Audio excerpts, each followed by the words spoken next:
कोकणचो रुबा भारी माझ्या कोकणचो बाई तोरो भारी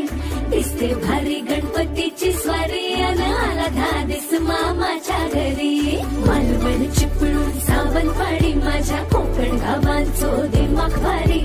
दिसते भारी गणपतीची स्वारी माझ्या कोकणा वाटे तुम्ही वलवा गाडी धमाधमान हाका गाडी माझ्या कोकणचो रस्तो नागमोडी पाणी नयवा पशी नयवा नाही तर सुसाट आगीन गाडी मुंबई पुण्याचे रस्ते सोडा माझ्या कोकणा वाटे तुम्ही वलवा गाडी